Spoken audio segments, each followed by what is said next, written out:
Toy Collector fans, Universal Toy Collector here, and welcome to the channel. On tonight's live stream, we're going to be finding out all about M&J Creations. Oh, how exciting.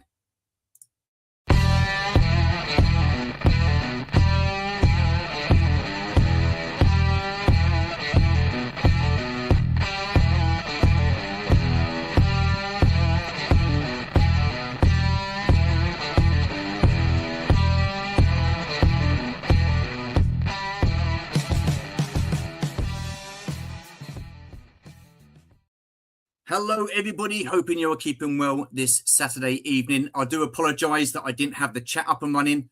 Somehow I managed to press the wrong button and made it a kid-friendly live stream. So although this isn't going to be like a filthy adult live stream, I do want people in the chat. So we've managed to get it sorted out. Right, so today then we've got Mark from M&J Creations waiting patiently in the background. Before I get to Mark, I've got a couple of things to say. Firstly, last week I did mention about the 24-hour charity road trip that we're going to be doing in conjunction with the 24-hour charity live stream. Unfortunately, this year, myself and Martin have decided we're not going to be going ahead with that. So we're going to give it a miss this year. And yeah, so Martin's going to be jumping on one of the panels for the live stream. So to all of those who did express an interest, thank you very much. We do appreciate it. But we were only going to do it if it was going to be not like say worth doing as such, but we wanted to make it worth doing basically. So we didn't have enough people and we just wanted a few more. And unfortunately this time round, that wasn't to be. So not to worry, there's no pressure to do these things. So we're still going to have a great 24-hour charity live stream anyway. Right, so before I get Mark on, let's quickly catch up with the chat and say hello to you, the chat. Hi, everyone. Looking forward to this. Thank you very much, Georgie. I appreciate that. Nice you to join us. Thank you very much. We got Keith Knight, right, the old mucker. Evening, everyone. Hello, sir. How are you? Appreciate you joining us. We have Travels and More with Jason. Thank you, Jason. Nice you to join us. Thank you very much. We have Des T. Good evening, everyone. Good evening, Des. How are you? Nice you to join us. We have Kieran Ball. Hello, Georgie and Keith. All right. Oh, hang on. Here we go. Let's read the rest of it. Hello, Stu and Des. Hello, sir. How are you? Nice you to join us. We're also joined by Lady Stephanie. Hello, how are you? Nice you to join us. Thank you very much. So we've got people saying hello to each other. We've got Martin. Hello, Martin. How are you? Nice you to join us. I watched Adam's video today. I'm pretty blown away by his collection. He's done really well for 3 years worth of collecting. He's got some great stuff. So yeah, liking that. Hope all is okay. Yes, everything's fine, Jason. I just pressing the wrong buttons, but that's not the first time I've done that. Right, Jonathan Redmond. Hello, sir. Evening. Hello. How are you? Nice you to join us. Thank you very much. We've got Hoppy. Hello, sir. Nice you to join us. Thank you very much. Appreciate it. Who else we got? Again, everybody's saying hello to each other. We've got TJC. Hello, sir. How are you? Just a plug for TJC tomorrow, 8 o'clock on his channel. He's going to be doing his gaming stream. Always good fun. So, yeah, good stuff. So that's tomorrow, 8 o'clock on TJC's Toy Memory channel. So, nice one, TJC. Who else we got? Just make sure we've got everybody. We've got Mrs. T. Hello, Andrea. How are you? Nice you to join us. Thank you very much. We are also joined by Mr. B Customs. Hello, sir. How are you? Again, nice of you to join us. Thank you very much. Again, everybody saying hello to each other. Have you got anybody new in the chat? Everybody chatting to each other. We're on babysitting duties tonight, so you're on the massive TV, as I should be, at my daughter's house. Your head is huge, Stu. Well, thank you very much. I appreciate that. Cheers. Dear, you're full of lovely compliments, aren't you? Again, everybody's saying hello to each other. Right, that's it. Okay, so let's get our guest on. It's Mark from M&J Creations. Hello, sir. How are you? Good evening, Stu. How are you? I'm all right. Thank you very much for doing this. I do appreciate it. I do apologise for my lack of professionalism when it comes to setting up a live stream. I don't normally have these issues, but tonight was the exception to the rule. And there you go. But these things happen. That's what happens when you do a live stream.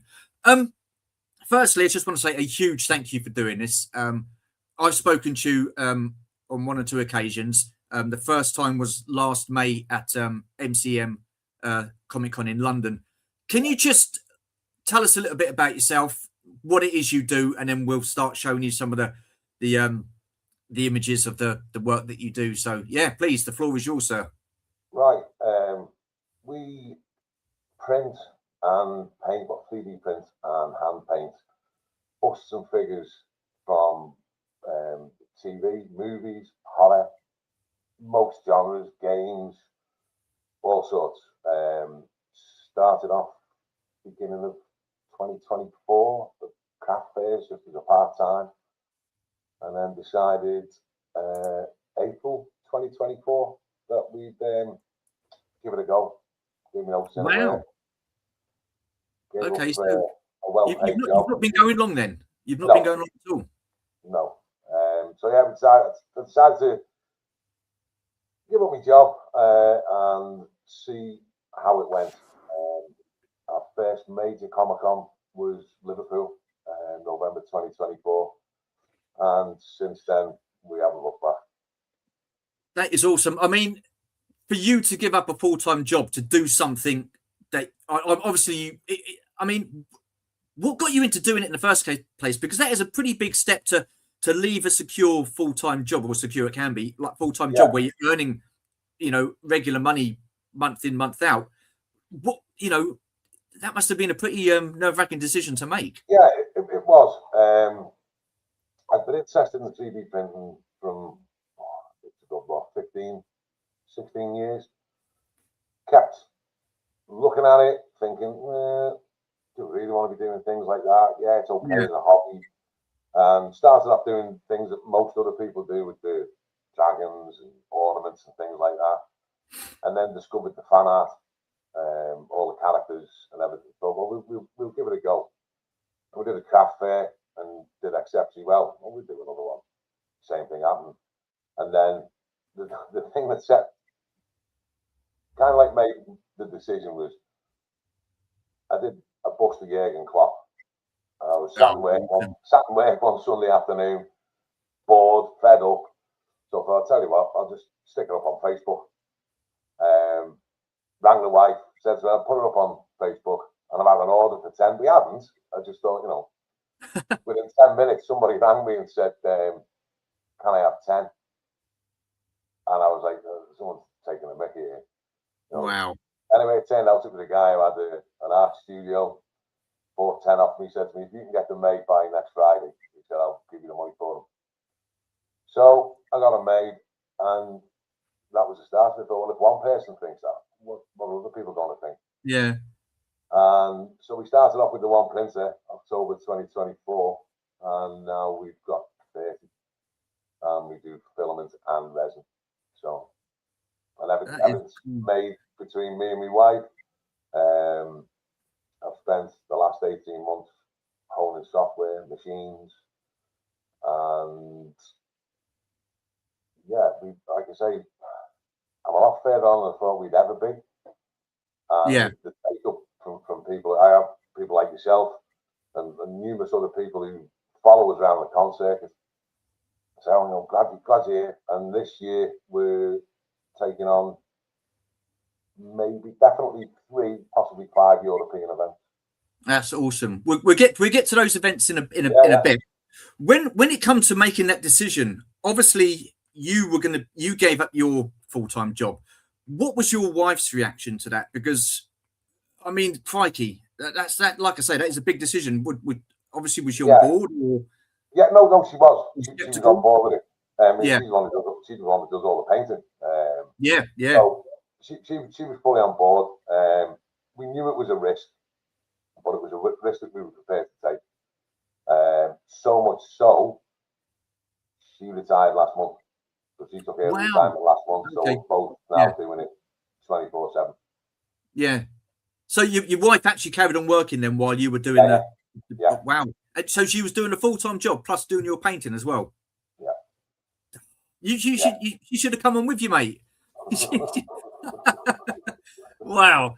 So when you made that decision and you started going ahead with it, did you give yourself a certain amount of time? Was like, right, okay, I'm going to give myself this amount of time. If it hasn't picked up or we've not really got anywhere, I'd knock it on the head and then go back to working. I said, if we're nowhere in 12 months, that's it. And we call it, you can't give it 3 or 4 months. You got to allow it to run. So I said, we'll give it 12 months. And if we're nowhere in 12 months, then it was the wrong decision and I need to go and get a job. Yeah. I mean, I take my hat off to you for you know, like you said in the green room before we went live, it was a leap of faith that you took. Did you get any encouragement from like friends and other family members, or was it just something that No, no. I had people when I was still at work who were saying, "Oh, what you do is great," and blah blah. And people, that's what people do. You know, they won't tell it to your face. But it was the reaction from people at events that made me realise we had done the right thing. Yeah, yeah. You know? So I mean, you started off small, and you've said where you are now is a lot further than where you expected to be. Where did you kind of like see yourself within that time frame from starting to where you are now? I kind of like saw us getting maybe a few big events a year, selling a few bits and bobs online, enough to get by. Put it that way. Enough that I wouldn't have to go back to work, but not making a fortune. We've been fortunate that we've been as successful as we have been, and been able to put the money back into the business to enable us to get the machines to produce the amount that we need to produce for the comic. I mean, you know yourself, MCM and things like that. They're not small events, and they're not cheap to do. I think we had 15 events in total last year, and we've already got 15 booked for this year. For this year, that's I mean, so before we get into the events and stuff like that, again, I just want to ask you, what were your biggest obstacles and hurdles doing this? We did one event, and there was 15 3D printers there, and for me that was like, well, this is ridiculous. There's not enough for all of us to do. So I mean, the biggest obstacle to me was competition. Yeah. What other people were doing, what they were selling, and that's why I positioned us doing something different. Yeah. Not what everybody else is doing. And it was the biggest obstacle was getting noticed, because you hear it everywhere. Oh, you know, 3D printed, that bloody rubbish, that. Yeah. Well, have a closer look. It's not your normal 3D printed stuff. So that the biggest obstacle was other people and what they were doing, and getting the recognition and the notice that we now have. I mean, for the likes of this, you invite me onto this. I never expected anything like that. Yeah. No. Cool. Because, like I say, we did meet you up at MCM back in May last year, and I've got to say that was the first time I'd seen anything like that. And when you said they were 3D printed, I was like pretty amazed, because to look at your busts look really expensive and heavy. Yeah. But when I picked it up and held it, I was like, this is really, really light. I was quite surprised at how light they were. But and like I say, I've got like slides that we're going to be showing in a bit. But I was amazed at the detailing that you've got on these busts and these 3D printed busts. So you say that, you know, you had so did you research then? You obviously had to research before you went into this to see what the opposition or the competition were doing. Yeah. You come to that decision. So how long did that take you to do the research? It took a while, and I was researching while doing it. So it was like, well, no, I'm not going to do this because everyone's doing it. Let's have a look at something different. What is it? I always liked the characters, you know, all the different genres, that your Marvel, your DC, all your superheroes, all kind of things, Star Wars. I've always liked that kind of thing. So for me, it was an easy choice. The difficult bit was getting other people to see that. Yeah. And touch wood, that hasn't been as difficult as I thought it would be. Okay. And what about, we're getting to the cons now and stuff like that. How difficult or easy was it for you to get into like MCM Comic Con and the rest of the ones that you've done last year? It's difficult to get into the big cons like the Monopoly, MCM. You have to apply for them, and they go through, look at, see what you do, and you either get in or you don't. I think we got knocked back for 6. And if we hadn't got Liverpool the first year, I would probably have started looking for the job. Really? Yeah. Because if I couldn't get into that, what was the point? Because it's one of the biggest for football anyway. Yeah.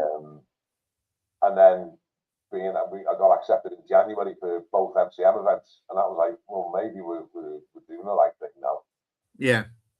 And then it was one after we've been knocked back for events. And that's just the way it is. You know, you see people in the forums and the chat rooms and all that complaining, oh, no, didn't get in, blah blah blah. You know, it is the luck of the draw with someone. The European ones that's been again.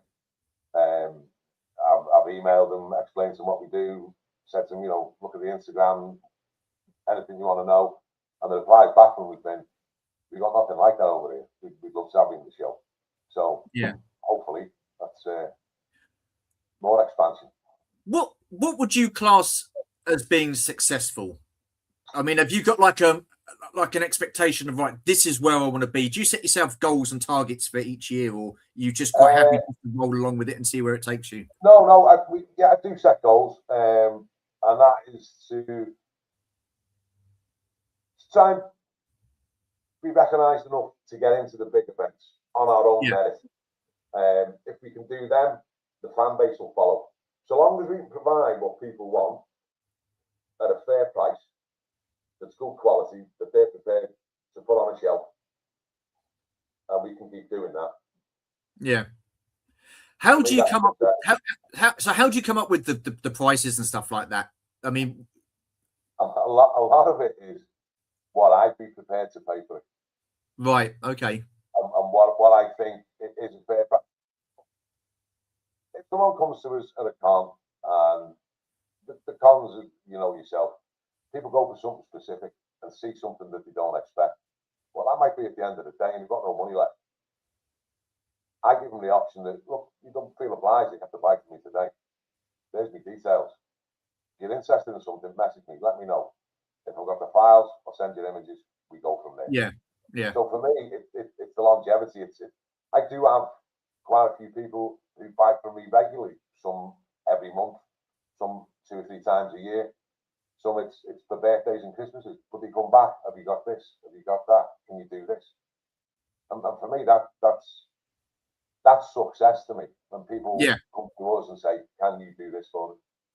Yeah. Cool.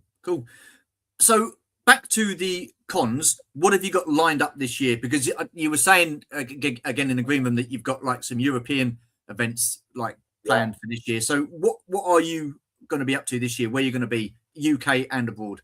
UK, we're doing Vampire Diaries in Manchester in February, but in Aberdeen, Liverpool, a few different events at Birmingham, Telford, Wales. We've applied for Fantasy in London, so I need to find out. Well, we'll find out within the next week or so for that.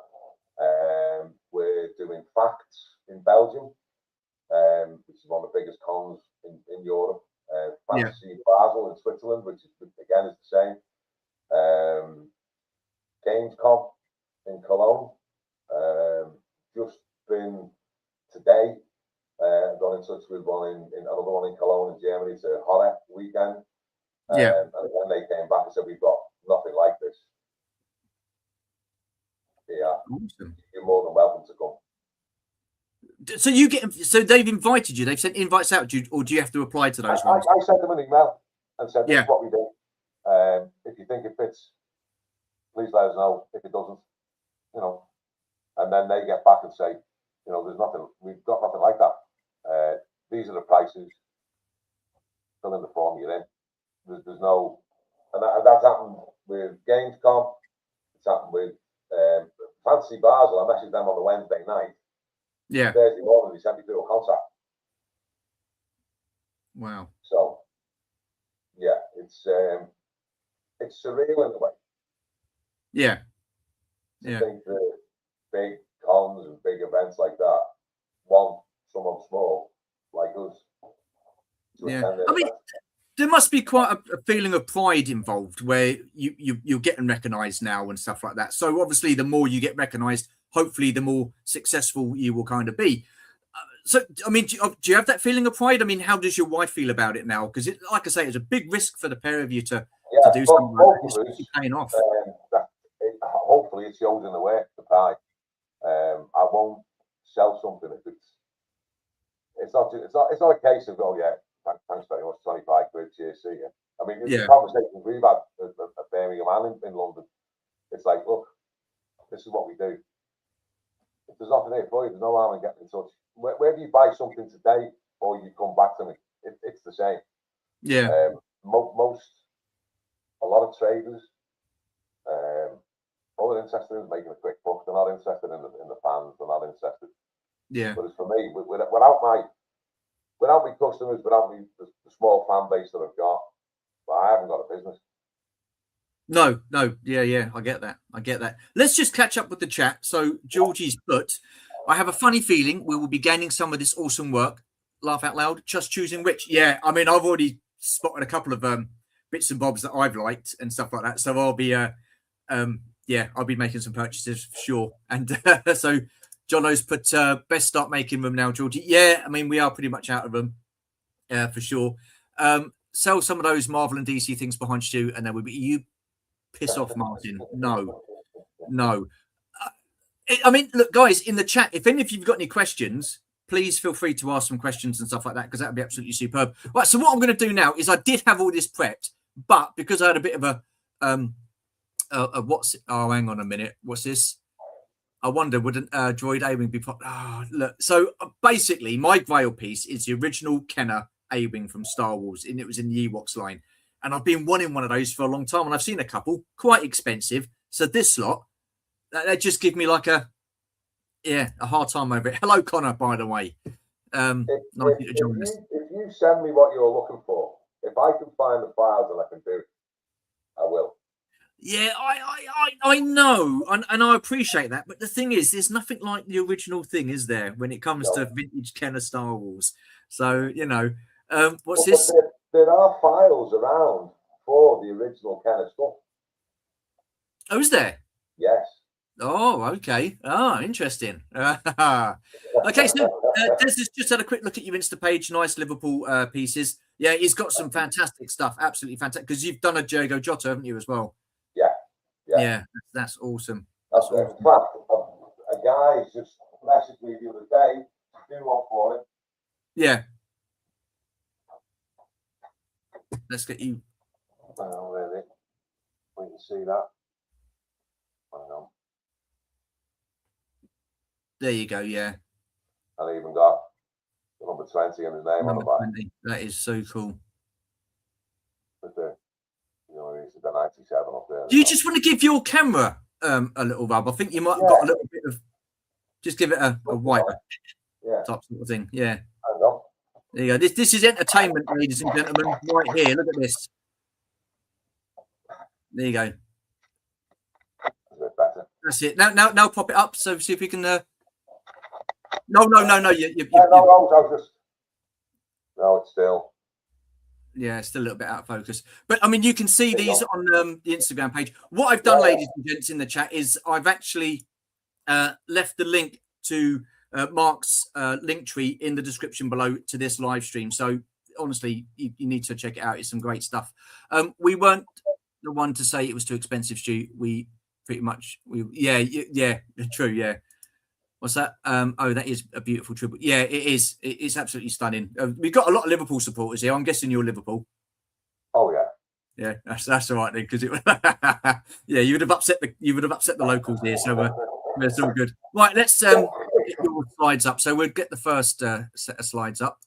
Here we go. There you go. So I mean, look at this. I mean, Judge Dredd. I mean, so this doesn't come out like this, does it? I mean, how do you get the effect for that? Out of that, it's prime, and then Jill hand paints it with metallic paint. I mean, I think, because I was showing my dad today, and because he likes this sort of stuff, and he said he prefers the ones that look like this towards to the painted one. I mean, I mean, I've got a couple on here that are painted. I think are absolutely superb. But so from start to finish, how long would it take you to do something like this, and what sizes do you do? It depends on the size. Those ones, we do several sizes, but they're about 23 centimeters tall. Right. It takes around about 12 and a half hours to print. 12 and a half hours? Yeah. Wow. And Hey, then, Paps. I mean, they're not sanded.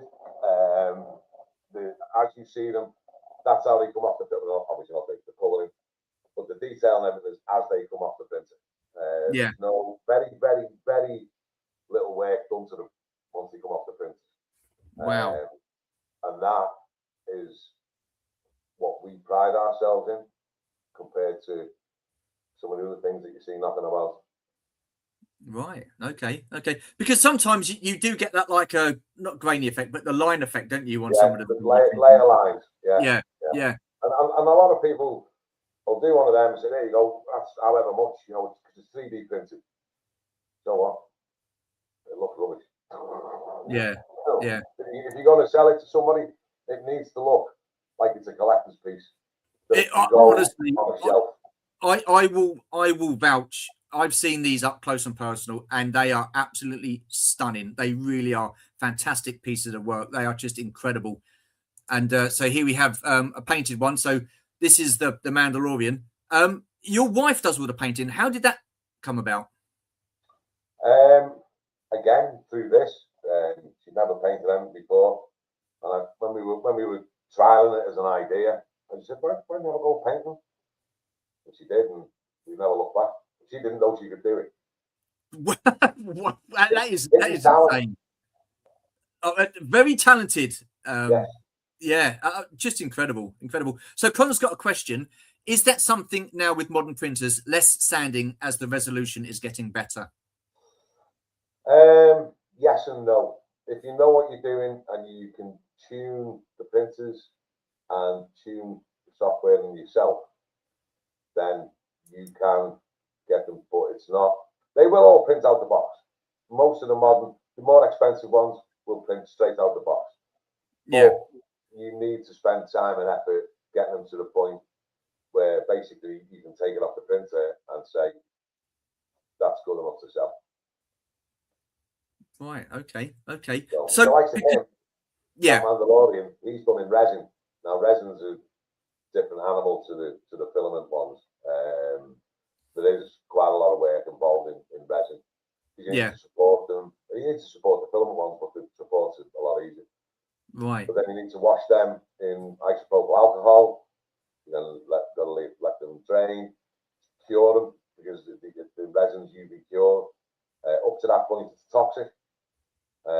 Once it's cured, it's fine, and then you need to sand them to get rid of the support marks, join them together because some of them are in multiple pieces, and then make it look like it's a work of art.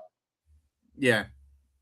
I just the time and the effort and the skill that goes into doing something like this. I mean, it's just absolutely superb. It really is. Now you can get some printers that actually print out, and they print out in different colors as well, don't they? Have you ever thought about doing that, or are you priding yourselves on actually doing hand painted? All my printers will do that. Yeah. And I can do it. I've done it. And yeah, they look okay. But it doesn't look like a collector's piece. It looks like a coloured plastic toy. Right. Okay. Yeah, I'm with you. In my opinion. No. That's absolutely fine. That's absolutely fine. I mean, that's because I did wonder. So we've got Connor again. So still requires skill and in fine tuning. These bits on show tell us you've mastered that. So awesome stuff. Thank you. What's this? What type of paint do you use, and do they need to be sealed? Oh, good question. Yeah, we use acrylic paints. A lot of the likes of Vallejo, Citadel, Green Stuff World, AK, and then we do seal them afterwards as well. Wow. Even the metallic ones, they're all sealed. So sorry, what was that? I missed that. I'm bloody mind wandered because I was reading the comments. Sorry. Even when we do them in the metallics, yeah, they're sealed as well. We give them clear coat. Right. Okay. Yeah. Cool. Sorry, I've got a question from Keith Knight. Mark, could you print / make a miniature football trophy for an Action Man display? Ooh. Get in touch. Wow. Okay.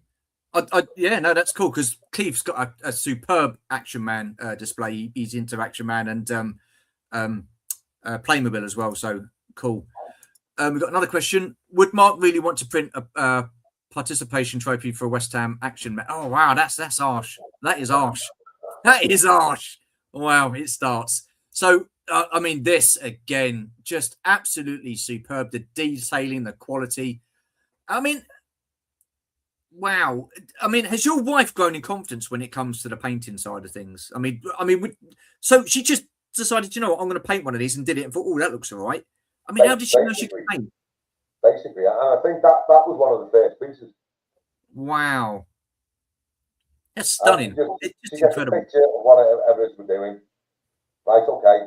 And away she goes. Wow. Just superb. And then we've got this one as well. Who's this? Is this a Dread as well? Judge Death. Judge Death. Okay, yeah. That's incredible. So let's just catch up with the chat again. I have Citadel paints for the 80s and they're still good. Wow. Cool. Play nice boys. Nobody gets Sorry, what was that? They're probably better than the Citadel paints of today. Oh wow. Okay. Yeah. Well, kudos to the wife for exceptional painting skills. No, absolutely. And here we go. Can Mark make me we finally won a bleeding game trophy? Yeah. Oh, you can definitely give it a go. And look at that, the gremlin head. Just they look so good though. That's the thing. It's wow, yeah, awesome. And this one's one of my favorites. The Terminator. That's pretty cool. I mean, when you see this, and you must, like I say, you must feel real proud that you've we've created this, we've done this, and stuff like that. So obviously that must give you confidence to go forward and carry on doing what you're doing, you and your wife. Yeah. I mean, what we try to do is not have the same things all the time. Otherwise, you just look like I've got over 20,000 files covering all sorts. Yeah. So we always try to put a couple of nice big centerpieces up there, but considerably more expensive than the rest. If they sell, they sell. If they don't, it's eye catching. It brings people to the store. So there isn't much that we can't and won't do. We will tailor everything to a specific, like a horror. I wouldn't take any Star Wars thing. So everything there would be horror orientated. Yeah. We've got busts, we've got figures, we've got props, all sorts. That's cool. So Provace and Palpatine's got a question. Are they solid or hollow? I had a Babu Frick and filled him with builder's chalk just to give him some weight. No, they do have infill in them. They're not hollow. And that's something else that a lot of people do. They just print the outsides and the insides are hollow, and you pick them up and your hand will go through them. They are solid. And the resin weighs slightly more than the film, but the resin ones are hollow. Yeah. But the resin itself is more dense. But no, they are all solid. Well, like I said at the beginning, when I picked one up at MCM, I was expecting it to be really heavy. So if it is really heavy and I'm just really strong, which is very doubtful, or they are quite light, because I like I say, they're deceptive. I mean, they just incredible. Let's just carry on. I mean, this is great. I mean, this is the I think this is fantastic, absolutely fantastic. So when we were talking up at NEC Toy Fair back in December, you said that you had certain issues regarding licensing and stuff like that. So how do you get around that? What is the issues that you have with that? Excuse me. That's all right. No worries. The only issue that they have is when you call it by what it is. So the likes of that, if I put that up and call it, Beagle Juice, whatever, there is a chance that, and it's mainly on Etsy. Someone will get in touch with them and say that it's IP infringement, so we have to take it down. I have had 4. I've had them from Games Workshop, Activision, Viacom, and the people behind Peaky Blinders. So I put them up. I call them what they are. and they don't like that. They don't have an issue with the fact that because we're not doing something like Hot Toys or Psycho or any of them. So they don't have an issue in the figure itself. The issue is in the naming of it. So what are you supposed to call them then? A lot of people get around it because they call it something else, but you're not going to look for it. If you don't know what someone else has called it, how are you going to know what to look for? Well, that's it. Yeah. So that's why this year I'm going to concentrate more on the website, get more of the stuff up on there that we sell at cons, and then it doesn't. Yeah, I still need to be careful naming them. Yeah. But it doesn't matter if I name them something different because you've come to my website for a reason. Yeah. So everything will be categorized. So you have your horror, your sci-fi, whatever, and you can look through and see what's what on there. And again, if you can't find it, you just send us a message. No, absolutely, absolutely. So Palps has put, they look great painted in bronze. Georgie's put, I'm a bit of a fan of the color painted ones. Yeah, I mean, I like both. I really do. Some serious dry brushing skills there. Yeah, I mean, how did your wife know how to dry brush? I think she watched a video on a guy doing it. Oh, God, it's as simple as that. She seriously, and she was kind of like, "That looks rubbish. I'll give that a go." And since then, that's insane. That is insane.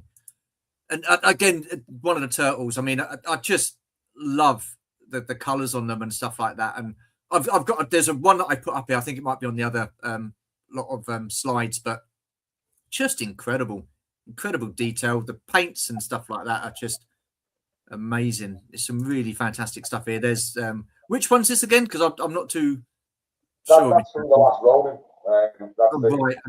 Ghost of his three brothers behind him. There's that one. Then there's one of the last Ronin on the roof. Hello. Oh, wait, so that's one whole set with all those behind him. Yeah. Oh, I thought they were unpainted. I thought those were. Oh, wow. Each one of them painted. The four of those and the base is a complete piece, and the base is probably so big and it stands about so tall. Wow! Oh my goodness! There's a guy on Instagram, UK Pop Collector, and he's got one of them in his collection, and the last Ronin as well. Wow, that is superb. That is superb. I honestly thought at first, when I first saw that, you've got the one painted, and that's what they look like when they've just come out the printer with the resin and stuff like that. I mean, goes to show how much I know. Oh, so Delvian's put, could you make a replica Oscar statue with Stu's face? No, you don't want to do that. And it's all good. It's all good. That looks like a film still. Just incredible work. I mean, yeah, I mean, you got some fantastic comments in tonight. I mean, the people in the chat are liking your work and stuff like that. But it looks like something off a film still. It really does. They are just so good. I like the screen too, but equally things like this and the comments that the people are making and the questions they're asking that makes it all worthwhile. Yeah, I mean, you must surely get a lot of decent feedback when you go to Comic Cons and stuff like that, or when you go to these events and what have you. So, just fantastic. What else we got? I mean, again, that's pretty cool. I like that. That's pretty cool. Awesome. So who's this? X23. Right. Okay. So this is untreated. So this hasn't been painted at all. Or no, that's it's been obviously printed, had the supports taken off it, washed, cured, and then just fitted together. And that I think that actually went at MCM, and it was about it was a good size. I'd say probably about 16, 18 inches tall. Yeah. Wow. That is superb. What's the biggest that you've actually done? What's the biggest statue that you've done? A life-size Yoda. A life-size Yoda. How long did that take from start to finish? It was back in the days where we didn't have many printers, and it took us about a week to print it. And then we probably got 2 or 3 weeks work on it because it was printed in multiple pieces. Yeah.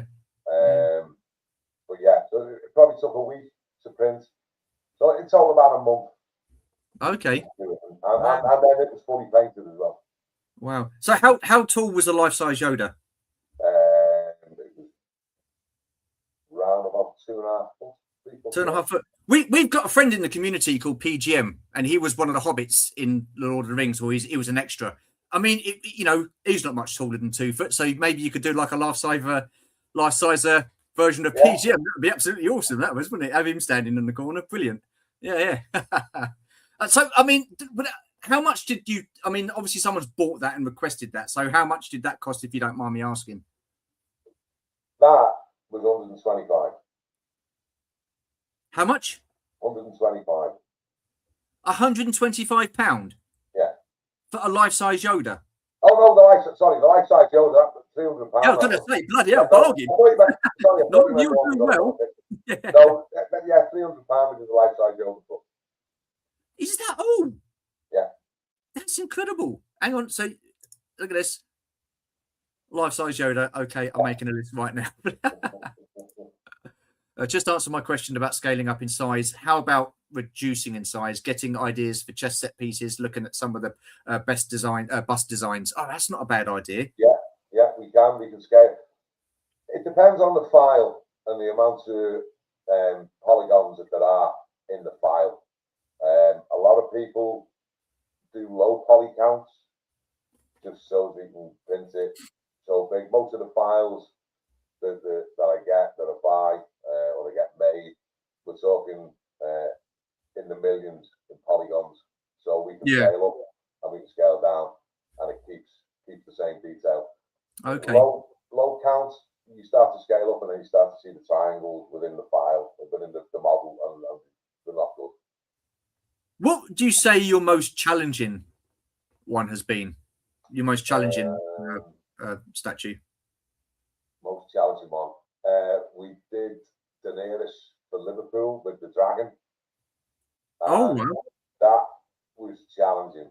It was only after, when I come to print the file, the wings, there was no way, they were in 4 pieces, and there was no way to connect those pieces together. It was just a case of gluing one side and putting it together. We wouldn't work. So I had to work out how we were going to do it. How are we going to get them to join and you not see that join? And then get it all attached to the base with hair as well. And we did it, and we took it, and we were going to get it signed, but we didn't. And someone bought it. Oh, wow. Okay. So, cool. Yeah. Awesome. Right, let's move on, because we've got loads of stuff. I mean, who's this? Is this the guy from Thundercats? Yes. Panthro. He's who? Panthro. Yeah. And there's more of him when he was fully painted. Right. Okay. I've not got that one on there. So this is what it looks like when it comes out. Again, this is unpainted and stuff like that. So I mean, even still, that's not that bad, one and X23 are both in resin. So right. That's how they look. Depends on what colour resin you use. You can get all sorts. You can get clear. Yeah. So. Cool. Who is this? That's Alita, Battle Angel. Wow. That was the very first big print that we did. And that was the first full-size model that we white painted. So how big is this? With a base, she probably stands about 26, 27 inches. And a wingspan is close on 3 foot. That is just incredible. The scale of it, the look of it, the paint, and that is beautiful. Because do you do the bases as well? So you do all the bases, and when you do them, do you do them bits at a time and then like stick everything together? Most of the likes of hair, a feet are separate, the legs are separate, the swords are a separate piece, the arms are, the head, the wings are in two pieces each, and then the base is in several pieces. So you got to print them all, then you got to make sure they fit. Yeah. I mean, do you have? Is that? Can you get issues with the parts not fitting properly? How do you resolve that if there's an issue with the parts not fitting properly? Bin them and print them again. Oh, really? Yeah. Resin is fantastic for detail, but it's a pain to work with Yeah. We can put a print on, it could be 12 hours. And you open it up in the morning or later on, and the front's fine and the back's missing. So you just wasted 12 hours. Right. So resin work costs more than the filament work. So the likes of the X23, she was in resin, she was like £125. A piece of filament a similar size might only cost 60 or 70. Right. So, okay. when you asked me before about what do we price things on, a lot of it is, like I said, on what I think it's worth and what I will be happy paying. Yeah. The resin, because there is more work involved in it, is always going to be more expensive. So we do have to think a little bit when we do resin pieces. Right. Right. And what type of glue do you use to keep them together? Basically, it's super glue and activator. Wow. Okay. Wow, that's pretty cool. So again, let's just catch up with the chat. Cat's given me the side eye and emitting low growling noises. 3 foot. Wow. Yep, that's what she said. What else we got? I'm also drilling over all the paints in the background. I mean, how many paints do you have, and where do you get your paints from? That's an old picture. We've probably got maybe 500 or 600 paints. Maybe possibly more. All different sorts of finishes. Yeah. And it's something that we've built up. We've gone, all right, well, we need that, we need this, we need one of those. There's like most small businesses, you start off as cheap as you can. Yeah. But it doesn't work because cheap breaks. Yeah. If you can get to a stage where things, it's not about price. It's not, oh, that's expensive or this is expensive. Yeah. It's a case of we need. It's the only way you can do it properly. Yeah. Well, when it comes to your wife, I mean, was she pretty much into pop culture and that kind of thing before you decided to do this, and then she decided, oh, I'm going to paint that? Some things she was, yeah. Yeah. She's into some, but not a lot. Yeah. Since we've been doing it, she's got more into doing them. And she does have her favourites, you know. Like the likes of the turtles, you could give her 20 turtles to paint every week. She'd love them. Yeah. And again, your wife must do a lot of research, because, I mean, do you get times where people, they receive something and they go, well, that's the wrong colour. That's not the right colour. Do you get anything like that? Or does your wife really do the research to know what paint and what colours are needed for that particular style of figure or that character? What we do, we study the pictures, but during the making of it, we also send pictures and videos to make sure it's how you want it to look. Yeah. So you don't get something that you don't want. I'd rather repaint something and it be how you want it than me think, well, that's the colours it should be. Tough. I'd rather do something that somebody wants than do something because somebody asked, can you do it? Yeah. No, fair enough. Fair enough. I mean, I guess that's part of customer satisfaction as well, isn't it? It's making sure the customer gets what they want to a high standard. Yeah. Yeah. Awesome. Right. So Connor's come up with, okay, got to ask Mark, a lot of us, have been interested in 12 scale bits like crates and ammo boxes. Do you plan on doing anything like that? Extra pieces to add into a diorama? Good question. I've done it before. I was doing stuff for a guy who did a lot of Action Man things. I was printing stuff for him. That went sideways. But again, if you're interested in something specific, if you message me, if I can do it, I'll do it. If I can't, I won't say, oh, maybe. If I can get files, if I can get things made, if I can get files designed, I'll do it. That's not just a case of, oh, I'll do anything. If I think that it's worth the time and the effort and someone on the other end is going to appreciate what we've done, I've got no issue doing it. Yeah. No, cool. Right, what else we got?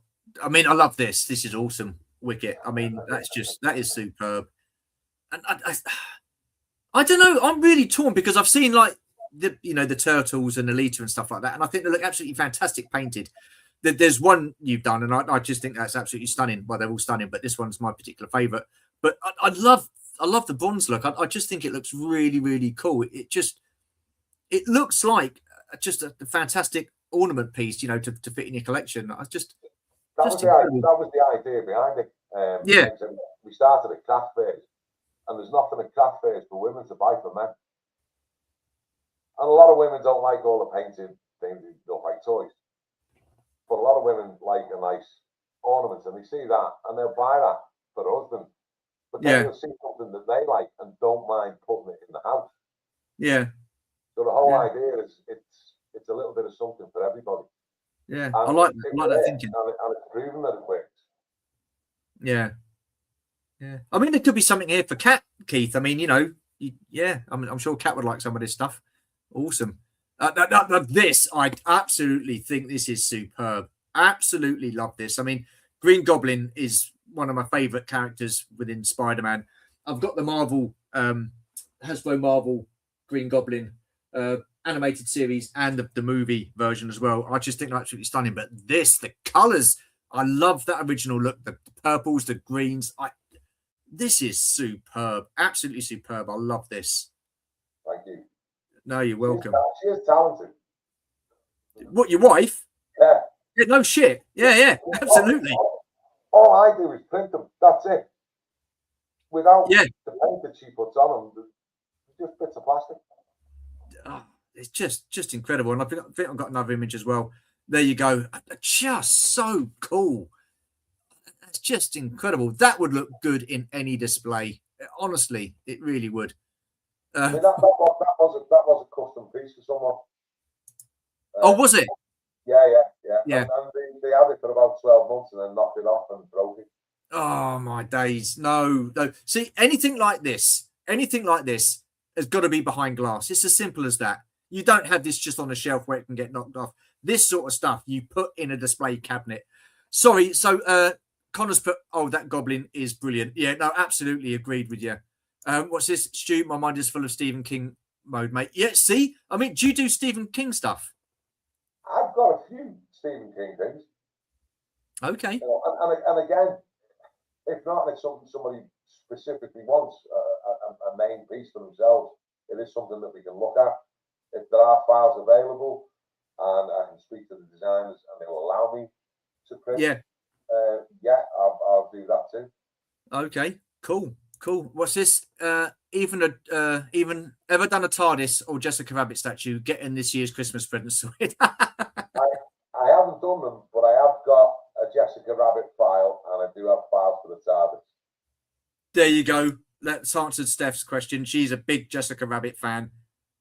Oh, that is awesome. Oh, good question here. Does she use airbrush? No. Wow. It's all hand painted. Yeah.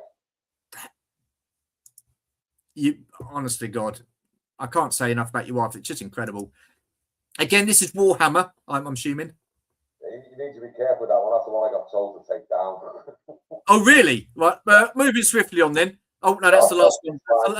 That's the last one for yeah. We moved from studio. Right. We've got some more. Call it something else. It'll go back up on my own site. Oh, okay. Let's just quickly catch up with the chat. I bet you can't guess what custom I'll be asking for. Oh, now my wife is a huge Muppets fan, but she also likes Labyrinth. So I'm swaying on the side of maybe Muppet stuff. That's what I'm thinking. So yeah, I'm going Muppets, Georgie. Yes or no? I think Mark is going to be my new friend. There you go. See, look at this. Thank you. What's that? For the Emperor. Oh yeah, absolutely. What's this? Georgie, my image is copyrighted. No, not well. That, you know, a nice little bust of Connor on the shelf would be cool. Right, let's carry on. What else have we got? So this is the second lot. I mean, see, I showed my dad this, and he was drooling. He likes a bit of Aliens action and Predator stuff like that. So just absolutely superb. The detailing on that, it's just insane. I mean, do you get much? I mean, what is your most popular type of 3D printing? What is the character or the franchise that you get asked most to do? Aliens is one of the biggest. Aliens, Predator, a lot of horror, and a bit of gaming. A lot of people ask about anime as well, and I've got so many anime files. Yeah. I've never printed any. And then a guy got in touch. Well, I emailed him, and he ended up ringing me, and he runs the Anime Con in Manchester and Birmingham. Yeah. And we're doing that this year. You're doing the Anime Con? Anime Con in Birmingham and Manchester. Okay, cool. We went to a convention at the MCM again last year called For the Love of Fantasy. Was you there? Yes. You were? Oh, we must have missed you then. We went straight to the queue to get Charlie Cox's. That was it. Oh, I didn't see you there. Oh, so apologies for that. Yeah, we did fantasy, and it was a good weekend. Yeah. Yeah. Oh, cool. Far better than I expected. Okay, because it was quite a small event, wasn't it? It wasn't the biggest event. It was only like what was it, about half of one hall. Yeah.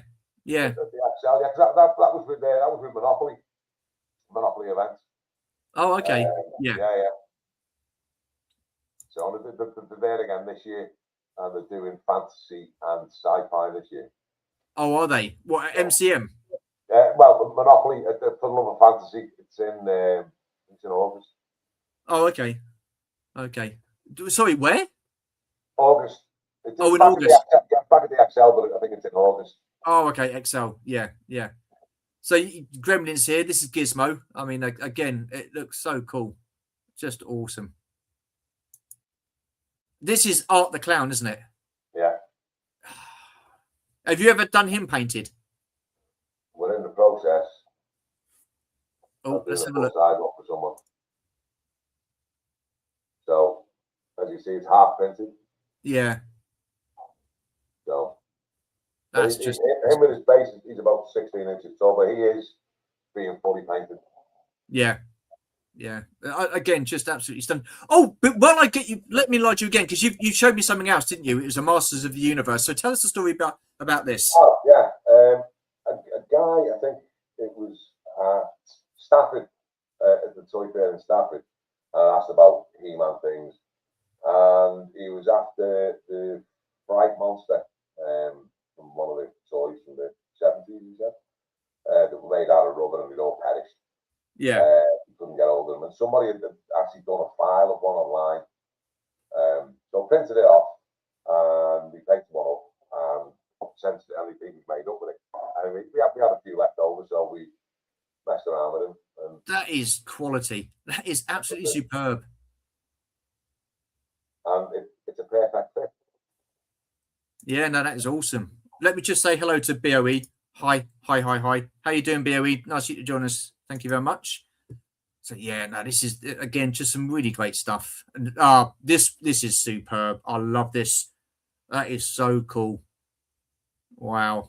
Do you get a lot of DC requests for DC? Yeah. Batman, Joker. That was a custom request. I think he only got that last week, and he's been in touch since. And he wants. I've got a full size Keaton 89 Batman that he wants us to do fully painted.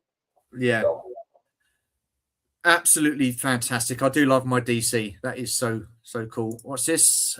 Hey, BOE, still munching through the mountain of mince pies. I mean, this guy buys about 15, 16 boxes of mince pies a year and just spends the rest of the year munching through them. Bless his cottons. But I do. I mean, what would you say your most popular character is out of DC? Is it Batman, Joker, Harley Quinn? Probably Batman. Yeah. Yeah. Keaton Batman, or just Batman as a character? Keaton Batman. Yeah. I do the 89 and the 92 bit. I mean, I've got so many Batman files. It's unbelievable. Cartoon versions. The Batman Who Laughs. All sorts. But the 89 Keaton is the one that everybody wants. Oh yeah. Any Batman 66 stuff, 65 stuff? Asking for a friend. Yeah. We did a movie quiz last night on a friend's channel doing a live stream, and it was like you got to guess the music. and this music's come up and stuff like that. And I didn't realise, but it was the middle section to the Batman theme. You could kind of hear the Batman tones like behind it, but I thought, no, that's not Batman. So I put something else. And then someone put Batman 65. It was 66, wasn't it? So it's just, bless him. Bless his I do have the original TV cast and that. I've got files for them. Okay. Do you do vehicles? I can do. Or not really? No, yeah, you did, didn't you? Because you said about the Kenner A-Wing, didn't you? Yeah. Yeah. Well, he's done again.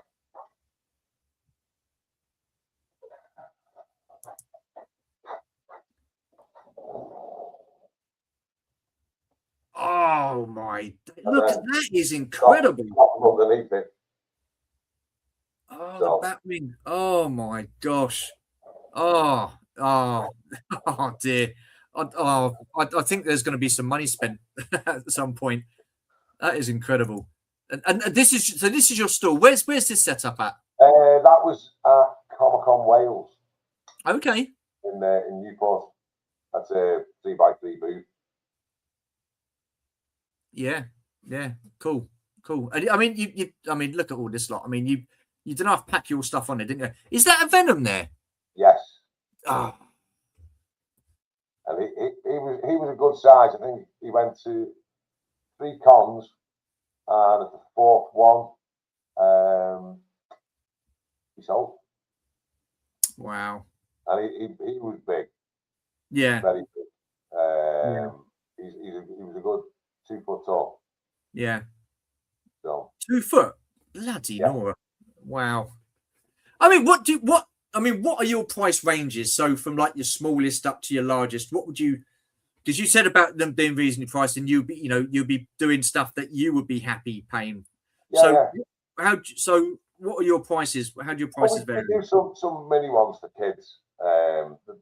Mainly your Pokemon characters, because all the kids love them. Yeah. Like a 5 each. The likes of the Gizmo, he's like 17. Most of the busts are between 20 and 27. In that picture, you'll see Kratos or Kratos just behind Venom. He's in resin, and his axe is a separate piece on his back. He's like 45 quid. You know, the Venom, he was 300, and a guy picked my hand off for it. Yeah. Just incredible. I mean, I think the prices are absolutely superb. Obviously, if you wanted something painted, it would cost that little bit more than like in the unpainted version. Yeah. Okay. We've got another question for you. This is from Keith. Mark, are you based in Liverpool, Merseyside then, mate? Yes, we're on the Whittle. Okay. Just the other side of the water. Cool. What else have we got? This is absolutely stunning because I love that because you've got a mixture of different kind of paint apps going on there. I just think this is superb. And I'm talking about the Terminator head, not the Doctor Who pop funk there, Funko. But yeah, I mean, when your wife decided to paint that, was this requested? Because you've got paint. But that was a custom piece as well. A custom piece, as in somebody ordered one off me. You've got to make it look aesthetically pleasing, and if you did all that one color, it wouldn't be the same. Yeah. So you've got to put that little bit of depth into it and say, well, yeah, okay, the outside bit is what we normally do. The skeleton needs to be how it looks. I'll tell you what would be nice, seeing this, doing a Darth Vader with the helmet, like in the kind of like the bronze kind of color, but he's got a massive crack in his helmet with the face painted like with flesh and the eye red and stuff like that. That would be superb. I mean, I say that I've got over 20,000 files. I've got files of that. It's knowing what to print, when to print it, but we always throw in a couple of big special pieces. Every event. So, and again, custom work for me is a big thing. The cons are great. The cons are like the. Yeah. I mean, again, this is one of my favorite pieces. I mean, I love that Green Goblin. but this is just different gravy. It really is. I just love the effect. And when you said it needs to look aesthetically pleasing, it certainly does. It just hits every box. It is just incredible. Absolutely superb. Wow. You got a bit of John Rambo there. So, yeah, liking that. Love the likeness. I mean, do you get some that come out and you think, oh, God, that's don't look like him? All the files that I get, I look at them before I do anything. I mean, I get them through Patreon, I get them through subscriptions, I get them designed. So you get a whole bundle. And if I don't think that they look like whoever, I'm not going to print it. Yeah. People are going to think you take them, you know. So unless it's actually recognisable, there's no point in doing it. You're just doing it for the sake of trying to get a few quid off someone. Yeah. Keith's put the colours on that Terminator are just a superb likeness too. Yeah, it's just an absolute stunning piece. Really is. Wow. So there's Rambo. Who else we got? Now, Adam Berry would love this. He's a big Top Gun fan. Who would know? But yeah, absolutely superb. This is Top Gun Maverick. I mean, yeah, I love the fact that you've got the jet there as well, and the jet's coming up on the back of it. You've got the contrails of the other two jets, and they sit on that. Yeah, it's just a stunning piece. Absolute stunning piece. How much would this go for? I mean, again, I guess you do it in different sizes. Yeah. I mean, that we tend to do. We've only done a couple of them, so we just did the one size. And they're like, because it's in resin and there are numerous pieces to it, that's like 45 quid. Again, absolute bargain. Absolute bargain. Yeah, we could charge a lot more for what we make, but we probably wouldn't sell as much, and people would just think you're just trying to make money. I'd rather someone come and buy now, in a couple of weeks' time, a few months' time, whatever, build up their own collection and be proud of having something like that on the shelf. Yeah. I mean, was you ever tempted when you first started doing this to charge an extortion, well, not an extortionate amount of money, but more money? I mean, was this something you discussed with your wife about the cost of things? Yeah. We both sat down and talked about it and took our costs into consideration. And, you know, we need to be making money. So we can't give stuff away. But the world's a different place now. Not everyone's got a lot of spare cash. Yeah. So if you're going to make it, you need to think about that. And think, like, okay, a lot of people haven't got a lot of money to spend. So you need to make it, if they really want it, they'll buy it, but you need to make it affordable for them. Yeah. I wish bigger companies would take note of what you've said, because they say, well, the cost of the parts have gone up, to get the bits into like the molds and stuff like that. That's gone up. So costs have gone up for us. So we need to charge extra money and stuff like that. So eventually what they're going to be doing is they're going to be pricing people out of buying stuff, and then they're going to be not making the money. So they're going to be letting people go. So, I mean, it's just you and your wife. I mean, do you plan going forward expanding and getting more people involved, or are you quite happy and managing with just the two of you at the moment? Not saying that I'm interested in doing it, because I'd be shy. No. Where I could trust anybody else to do what we do, to have the same standards, to be able to just get on and do it and work like we do. I don't know. We may get to a level where it's like, right, okay, this is it. We can't expand any further, as in doing cons and things like that. Yeah. But we can expand further with an online presence. Right. Because this is us 24/7. We don't need, when I say don't need, we don't go out to work. We're in the house. We work from home. Yeah. If we work till 3 or 4 o'clock in the morning, so be it. It means if we get up later the next day, if we get up later, we just work a little bit longer. We get to the point where, right, okay, we do get burnout, and we take a step back, and we say, right, okay, we know what we need, and we know what we can achieve. So if we have a day off, we know that we can make that time up. So yeah. Well, we do. I mean, obviously, that would probably be your biggest worry, burnout. How much time do you give yourself? Because do you go away on holidays and stuff like that and have a couple of weeks off? Yeah. We managed to do it this year.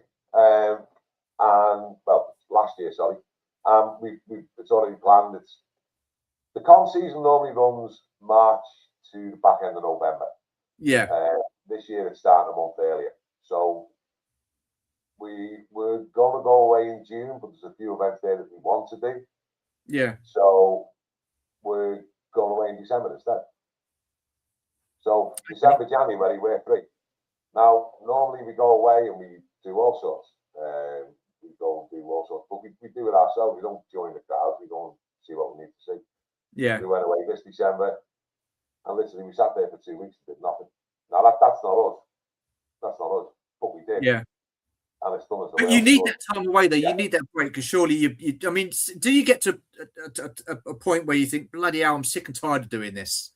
I need a break.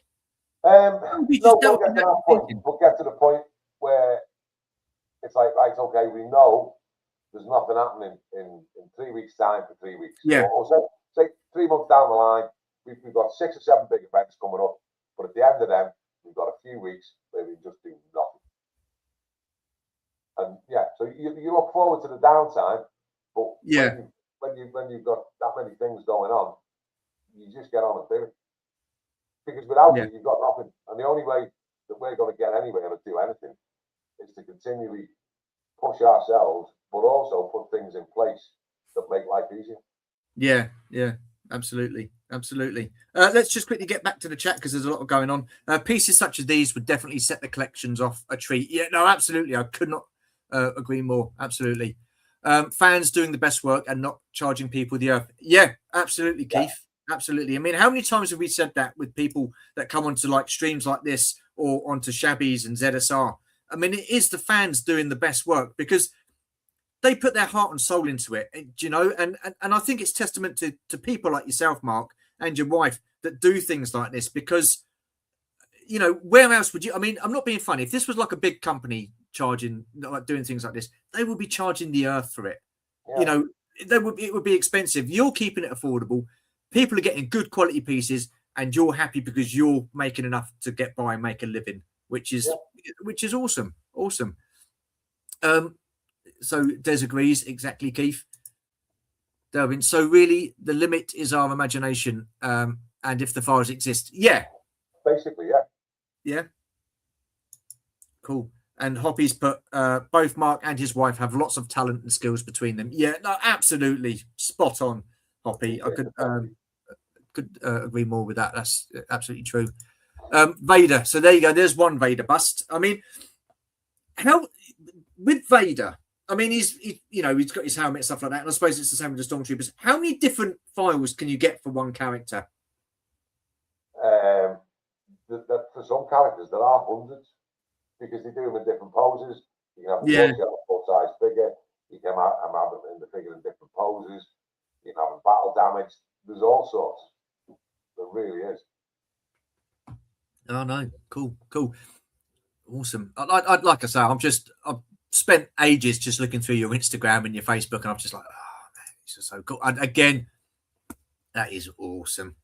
That looks so cool, and the likeness as well is definitely there. I mean, I guess you do this one painted. I mean, have you got any Batman 89 painted? No, but we will be doing one soon. So yeah, and this year I need to have more of an Instagram presence. I didn't do that much last year, but this year I've made a conscious decision that I need to. If we want to go anywhere, we need to be putting more and more stuff up to get people interested.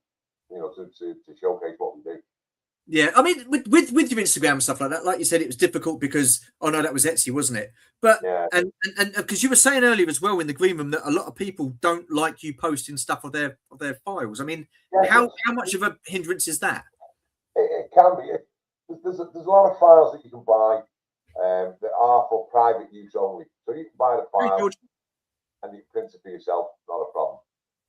If you then print it for somebody else, they don't like it. I get where they're coming from. So if you ever do anything for somebody, you can't really get them showing it off everywhere. That's just a personal thing for them. You can't show it off, or your customer can't show it off. Both, really. wow. If it's for a personal use only, the whole thing behind it is you don't do it for profit. You do it for yourself. So there are the people who want something specific, and there may be one file that's out there for it. And you've got to say to them, look, if I do this for you, you can't go plastering it everywhere. This is I've done this for you. That's it.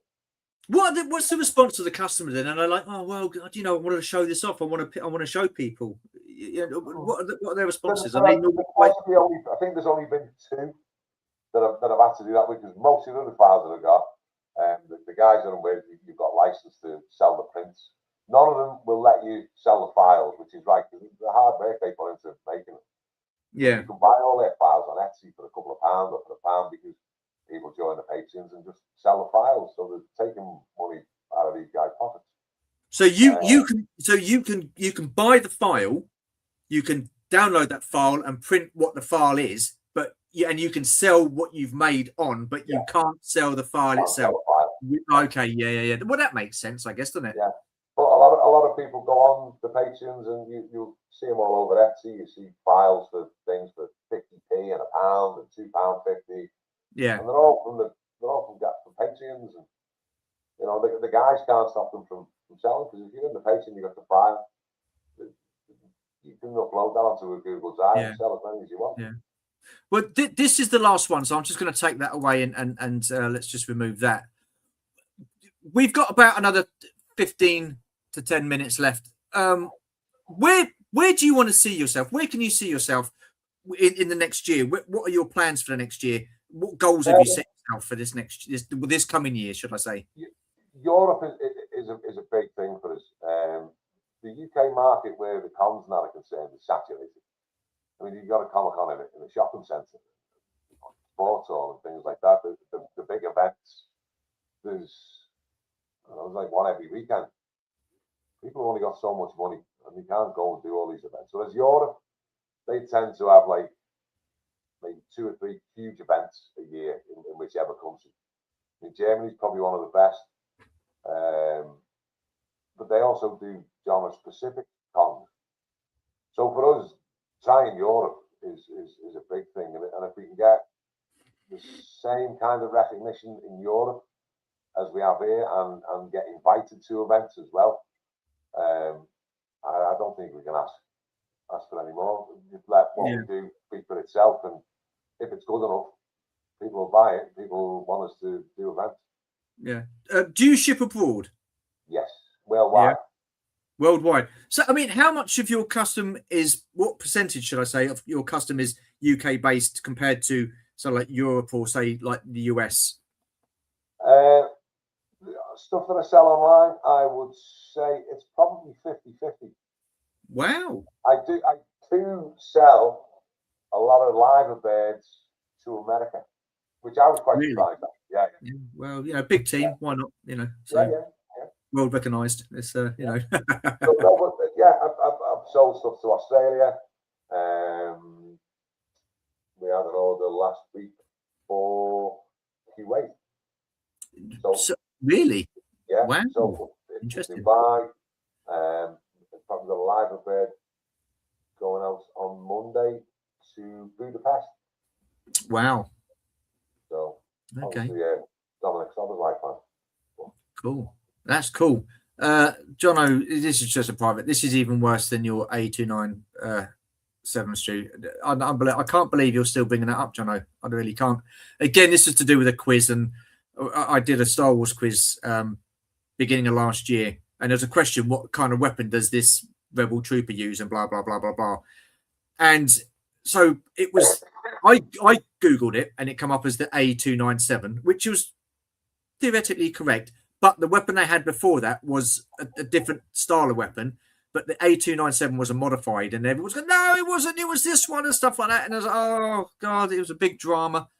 Again, like now, a year on, we don't hear the end of it. But there you go. What can you do? Have you ever done Sandown? Would you ever do Sandown? Toy Fair. It's basically the same guys that do NEC. Yeah, I've looked at doing it. But the distance and God, what we might make out of for the one distance, and you're going to Europe. Behave yourself. Well, you're up to 2-day event with 97,000 people. No, fair enough. Yeah. See, So, this is what I don't understand. I mean, you get the big events like MCM that go on for a couple of days and stuff like that, and you get events in Europe that go on for a couple of days.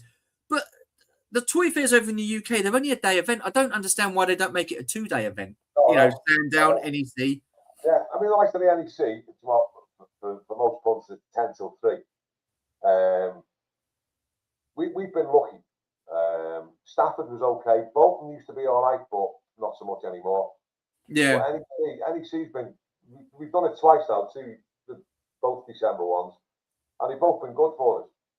And people who were there last time came back and saw us this time.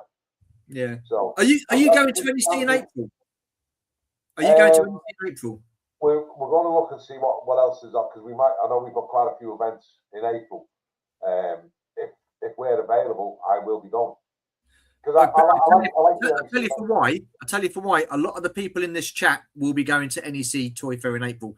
We've done it for the last 2 years. This will be the 3rd year on the trot where we get a massive meetup, and there's about 20-30 people all converged onto one hotel, and it's a great time, and so no doubt if you go, I can't promise anything, but you could have possible customers here. Yeah, no, so long as it doesn't fall in with any of the like the weekend events that we've already got planned, it is something that we'll do. Yeah, but we'll definitely be doing a December one.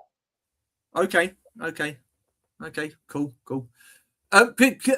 Yeah, hang on a minute. So another comment. This is a great question. Would Mark be able to do a 3D print of the new Everton ground, but it's all broken with a Godzilla footprint on the pitch? Oh, that'd be awesome. I know someone would love that.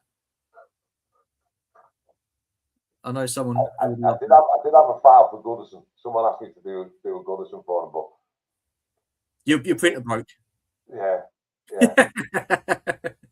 No, I mean, it's like people have asked me to do some United stuff as well. It's like, I'll do it. I'll do it at a push, but yeah. So Des has put more like 40 to 50, Stu. Yeah, okay. All right. I'm not very good with numbers. Delvian's put, you must have to balance going to events and spending the time making the items to sell at these events. Kind of. We can probably turn out roughly, I'd say, 50 to 60 bus tour models a day. So we can, when we look at the events and we think, right, last year was a bit mad towards the end of the year. I think we had 9 in 12 weeks. So that was a bit mental. But this year, we've started to build up stock. We've looked at the events, right, we need to do this for this for that for the other. So we can get maybe 2 or 3 events ahead. Yeah. So when it comes to events, I mean, are there events that you do a lot better at than say other events during the year, or does it balance out and pretty even across the board? It probably evens out. Football is a lot to do with it, and because we can cater for a lot of different things, we tend to do a similar percentage at every event. So if a lot of people obviously would take more money if there's not as many people, but they probably even themselves out. That's why Europe's interesting for us, because in Europe the football's massive, but they're more interested in good work, decent pieces. They're not just I've said it before about people, it's just 3D printed. But then when people actually stop and look at it, well, in Europe, that's what they're more about. They spend more time looking at what they're buying, but spend more money. So that's why Europe's interesting for us, to see if what we do is a good fit for there, and to see if maybe it's a case of we pick and choose UK events, and do specific European ones. Okay, interesting. We've come to the top of the hour. No, we haven't. We almost an hour and a half, should I say? Hang on a minute. What's this? Don't try and get Stu to count. Thank you very much, TJC. Much appreciated, my friend. Thank you. Just before we go, is there anything else anybody in the chat wants to ask Mark before we go?